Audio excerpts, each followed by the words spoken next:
Moret. Réveillez-vous puis arrivez en ville. Avec Dominique Moret et Jean-Claude. Moret Live. Radio X. Ben oui, c'était pas des farces. Laurent Jalbert, un chien saucisse. Moi, quand j'ai vu passer ça, j'ai dit, regarde, c'est du fake news. Faut faire attention. C'est du Journal de Montréal. Non! C'est une vraie nouvelle. Mais c'est dans le sac de chips, quand même. C'est dans le sac de chips, ben quand même. Je vois le verre. Reste acheté un chien saucisse. Dans le sac de chips, j'apprends beaucoup de choses. Merde. Ah ouais. Tu sais, je veux dire, c'est correct, là. Bravo.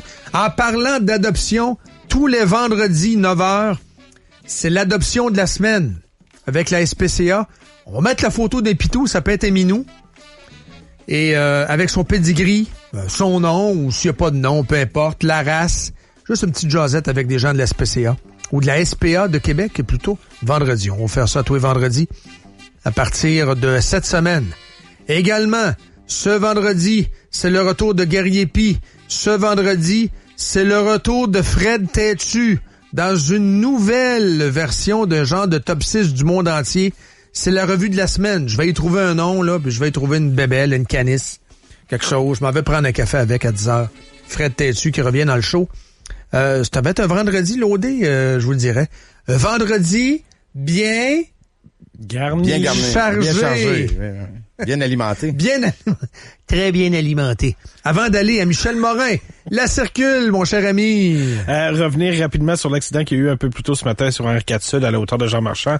On dit que la voie de gauche est bloquée dû à cet accident-là. Donc, si c'est lourd, c'est pas juste à cause des constructions. Il y a ça aussi. Ben, il y a la 3e et la 4e voie qui peut être utilisée. Non, c'est la 3e, 4e voie. N'existe pas. Ben, c'est ça. On dit que c'est pas ouvert au mois d'août. On a au mois de septembre. OK. Laurentienne Sud, à partir de Georges Mur jusqu'à Louis XIV. Secteur du nouveau Ikea, c'est lourd. Et évidemment, les ponts et la 20 Est à la hauteur des constructions. C'est ce qui retient notre attention ce matin. Merci beaucoup, mesdames, messieurs. Michel Morin. Sans l'ombre d'un regret pour en arriver là, je recommencerai. Salut Michel, comment ça va? Bonjour Dominique, ça va très bien. Parlons drogue. On va parler de drogue ce matin, Michel. Tu nous amènes visiblement dans un tout autre univers. On quitte Hydro-Québec. Oui, absolument. Parce que actuellement, il se vit en Amérique du Nord, au Canada, au Québec, des drames pratiquement tous les jours. Et vous savez, je veux vous parler en fait des opioïdes. La semaine dernière, on a eu des statistiques nouvelles et c'est dramatique, Dominique. Dramatique. Aux États-Unis, la semaine dernière, on a révélé qu'il y a eu, en 2017, 73 000 morts. Morts de surdose, parce que les opioïdes sont l'objet d'ordonnances des médecins pour calmer la douleur. Mais les gens prennent trop. Et voilà, 73 000 morts. Une augmentation de 40% par rapport à l'an dernier. Vous savez, aux États-Unis, depuis 2000, il y a eu plus de morts par les opioïdes que pendant les deux grandes guerres mondiales où des soldats américains sont tombés en Europe ou dans le Pacifique. Donc, c'est très important. Et si on parle du Canada, par exemple, eh bien, on a eu les chiffres la semaine dernière. C'est 4 000. C'est moins toute proportion gardée qu'aux États-Unis, parce que si on était dans les mêmes proportions qu'aux États-Unis, ce serait 8 000, plus de 8 000. Mais néanmoins... 7 500 à peu près. Oui, effectivement, néanmoins, c'est une crise. C'est une augmentation de 33%. Donc, on a plus de 40% aux États-Unis, plus de 30% au Canada. C'est énorme, c'est une véritable catastrophe sur le plan de la santé publique. Alors que nos politiciens, Michel, parlent de pot, les boutiques du pot, on va mettre ça où, le pot? On n'arrête pas de parler de ça, mais il n'y a personne qui parle de ça, ou presque. Aux États-Unis, Trump en a parlé, mais Trudeau ici n'a jamais parlé de C'est pas l'objet des manchettes. On ne voit pas ça dans les journaux. Ce dont je vous parle, là, avez-vous vu des manchettes? Non. Non. Hein? Alors, vous parlez du président Trump. Eh bien, lui, la semaine dernière, le jeudi dernier, plus précisément, il a ordonné à son procureur général des mesures sans précédent parce qu'il y a une crise. Il a ordonné à Jeff Sessions de poursuivre les compagnies pharmaceutiques. Il a demandé d'urgence à toutes les compagnies pharmaceutiques de réduire leur production d'opioïdes de 10%. Et son objectif, il donne des chiffres, son objectif est d'en réduire la consommation du tiers. Ce ne sera peut-être pas suffisant, mais si on parle de poursuite, là, eh bien, aux États-Unis, le fédéral, le gouvernement de Washington, arrive après des États et des villes qui ont commencé à inscrire des poursuites en cours contre les compagnies pharmaceutiques. Les compagnies pharmaceutiques, j'ai vu ça dans les dépêches, ont dépensé au cours des dernières années 220 fois plus en matière de publicité, de marketing, que tous les programmes d'aide pour les surdoses d'opioïdes.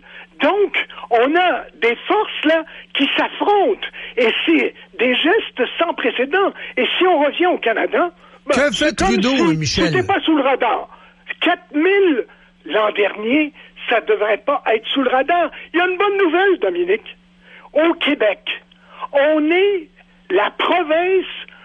Pour une fois, on est au dernier rang, et c'est très bien, on est la province où il y a le moins de décès de surdose. C'est à peine 2 personnes sur 100 000, comparativement à la Colombie-Britannique, où on parle de 29 sur 100 000 chaque année.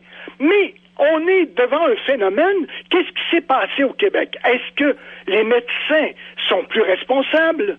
Est-ce que les compagnies pharmaceutiques ont été moins agressives qu'elles le sont ailleurs en Amérique? C'est un écart quand même important, selon toi. C'est ça, selon toi, qu'est-ce qui pourrait expliquer ça? Parce que c'est pas un mince écart, là. Je ne sais pas, mais il reste un fait. On est relativement, je dis bien relativement bonne position. Une vie perdue, c'en est une de trop. C'est sûr. On est relativement moins affecté. Mais quand je regarde les progressions, je me dis, ça sera quand notre tour? Et est-ce qu'il faudrait pas, là on annonce toujours la même chose, des programmes d'aide pour les gens qui en sont victimes. Et il semble, Dominique, qu'après une semaine, vous devenez dépendant de ces drogues, de la morphine, du fentanyl et toutes les drogues qui sont sous le nom d'opioïdes. Mais ce qui me frappe, c'est que... C'est que Trudeau fait rien, Michel. Trudeau devrait faire quoi? Il fait rien? Absolument, vous avez tout à fait raison. Je ne vois pas de poursuite au Canada. Je ne vois pas, dans les provinces, de licence de médecins révoquées.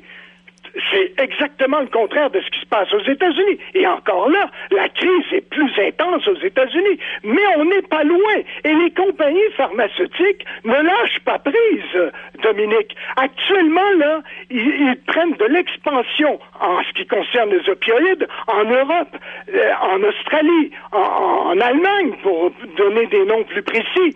Donc, ils essaient d'accroître leur marché par tout leur arsenal de marketing. Et je me dis, au Québec, est-ce qu'on est à l'abri de cela? Pour l'instant, il le semble. Mais ça va durer combien de temps? Les compagnies pharmaceutiques ont un énorme pouvoir. Ça fait pas partie du sujet de ce matin, mais le Ritalin. Oui. On parle souvent des pétrolières, hein? Mais les compagnies pharmaceutiques, quand on regarde les amendes qui sont payées par les compagnies pharmaceutiques, ça n'a rien à voir avec les autres secteurs industriels. Je me souviens de mémoire, là, que 80% des amendes décrétées par les organismes publics de réglementation visaient les compagnies pharmaceutiques. Vous imaginez? Mais elles... Il y a des compagnies qui sont très interpellées dans ce dont on parle ce matin. Par exemple, la compagnie Purdue Pharma, ils ont eu des amendes, 600 millions. Ça fait partie de leur plan d'affaires. Ça fait partie du cost of business. Comprenez-vous? Oui. C'est pas dans les c'est budgété dans les pertes, ne les Michel. dérange pas compte tenu des profits qu'elles font. Et je le répète, les compagnies pharmaceutiques font beaucoup plus proportionnellement de profits, par exemple, que les pétrolières, compte tenu du capital investi. Les compagnies pharmaceutiques, ce sont souvent des compagnies qui pêchent et qui sont sanctionnées par les pouvoirs publics.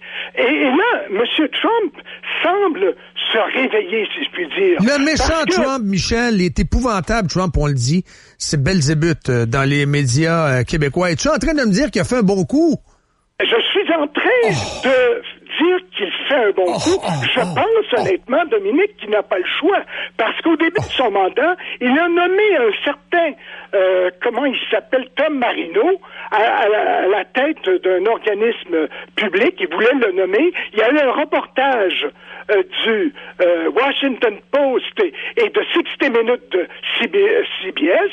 Et ils ont identifié ce bonhomme-là comme quelqu'un qui bénéficiait des argents des compagnies pharmaceutiques, et il a fait marche arrière. À sa décharge, je suis en train de lire un livre sur M. Trump. Eh bien, son salaire, vous savez qu'il ne touche pas son 400 000 $. Eh bien, il l'a donné à un organisme qui défend ou enfin met en place des programmes d'aide pour les victimes d'opioïdes. Donc, il y a chez cet homme une certaine sensibilité. Et donc là, il semble depuis jeudi dernier qu'il veut livrer la marchandise, qu'il veut s'attaquer de front. On peut plus se contenter, Dominique, avec le nombre de morts dont je vous parle. Avec le nombre de morts dont je vous parle, 4 000 au Canada, plus de 73 000 aux États-Unis, se contenter de demi-mesures. Il faut faire quelque chose. Il faut que le débat public s'empare de cette problématique. Et c'est pour ça que ce matin, j'ai choisi d'en faire une chronique. Ben oui. Qu'est-ce qui explique le manque de focus de nos politiciens? Qu'est-ce qui explique? Oh là là, c'est que les opioïdes, c'est un peu caché. Voyez-vous, le système de la façon dont ça fonctionne, les médecins font des ordonnances, et puis les gens, tout à coup, ils voient une occasion de faire des profits. Alors, ils ont de plus en plus de douleurs, ils ont de plus en plus d'ordonnances pour acheter des opioïdes qu'ils vendent à des amis ou sur le marché noir, et voilà le cercle vicieux qui s'enclenche. N'est-ce pas là une sorte de mafia? N'est-ce pas là un peu une sorte de mafia? C'est-à-dire, tout le monde se gratte le dos, tout le monde y trouve son compte, tout le monde y trouve son pactole? Malheureusement, Dominique, c'est ce qui se passe, et c'est pour ça, je pense, qu'il faut introduire des mesures beaucoup plus coercitives, autant vis-à-vis les compagnies et leur plan de marketing, autant au niveau, et ça, les tribunaux canadiens, je ne sais pas si on aura ça, mais pénaliser les compagnies pharmaceutiques, je sais pas moi, 1 million par décès. Là, vraiment, on pourrait toucher quelque chose. Et ici, au Québec et au Canada, révoquer des licences de médecins qui en prescrivent trop. Trudeau dort au gaz, là, actuellement. Il est occupé à enguirlander des citoyens qui lui posent des questions pertinentes sur l'immigration illégale. Donc, il est occupé quand il aura fini d'engueuler les gens et d'engueuler ses propres citoyens. Écoutez, on faisait des manchettes il y a quelques années.